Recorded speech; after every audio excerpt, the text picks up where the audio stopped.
The story of Genesis chapter 3 verses 1 to 24 is one of the most pivotal narratives in the Bible, marking the moment of humanity's fall from grace.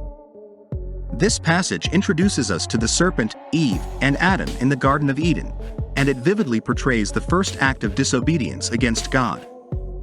It is a tale of temptation, choice, and consequence, illustrating the profound impact of free will. As we delve into this chapter, we are reminded of the complexities of human nature and the origins of sin, setting the stage for the need for redemption and the unfolding story of God's relationship with humanity.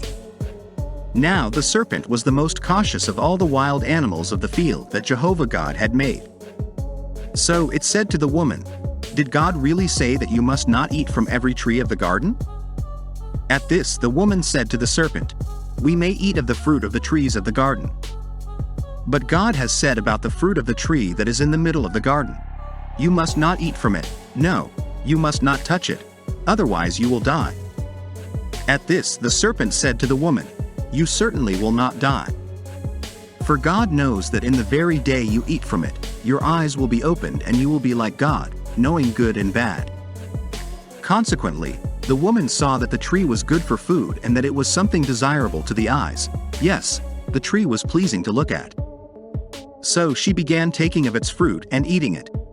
Afterward, she also gave some to her husband when he was with her, and he began eating it. Then the eyes of both of them were opened, and they realized that they were naked.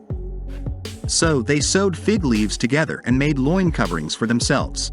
Later they heard the voice of Jehovah God as he was walking in the garden about the breezy part of the day, and the man and his wife hid from the face of Jehovah God among the trees of the garden.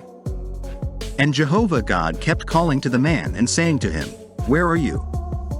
Finally he said, "I heard your voice in the garden, but I was afraid because I was naked, so I hid myself." At that he said, "Who told you that you were naked? Have you eaten from the tree from which I commanded you not to eat?" The man said, "The woman whom you gave to be with me, she gave me fruit from the tree, so I ate." Jehovah God then said to the woman, "What is this you have done?" The woman replied, "The serpent deceived me, so I ate." Then Jehovah God said to the serpent, "Because you have done this, you are the cursed one out of all the domestic animals and out of all the wild animals of the field. On your belly you will go, and you will eat dust all the days of your life. And I will put enmity between you and the woman and between your offspring and her offspring. He will crush your head, and you will strike him in the heel." To the woman he said, "I will greatly increase the pain of your pregnancy. In pain you will give birth to children, and your longing will be for your husband, and he will dominate you." And to Adam he said, "Because you listened to your wife's voice and ate from the tree concerning which I gave you this command, you must not eat from it, cursed is the ground on your account. In pain you will eat its produce all the days of your life. It will grow thorns and thistles for you, and you must eat the vegetation of the field. In the sweat of your face you will eat bread until you return to the ground, for out of it you were taken. For dust you are, and to dust you will return."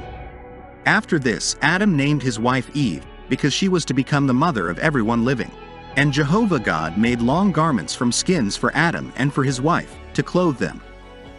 Jehovah God then said, "Here the man has become like one of us in knowing good and bad. Be now, in order that he may not put his hand out and take fruit also from the tree of life and eat and live forever."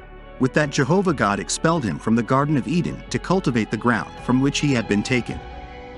So he drove the man out, and he posted at the east of the Garden of Eden the cherubs and the flaming blade of a sword that was turning continuously to guard the way to the tree of life. As we conclude our reading of Genesis chapter 3 verses 1 to 24, we reflect on the profound lessons it imparts. This narrative is not just about the fall of Adam and Eve, but it also speaks to our own experiences with temptation, choice, and consequence. Despite the disobedience and the ensuing punishment, there is a glimmer of hope. God's promise of redemption is embedded in the curse, hinting at the coming of Christ who will ultimately restore what was lost. This passage challenges us to recognize our own vulnerabilities and the importance of obedience to God's will. It inspires us to seek forgiveness and to trust in God's plan for salvation, reaffirming that even in our failures, there is always hope for redemption and renewal.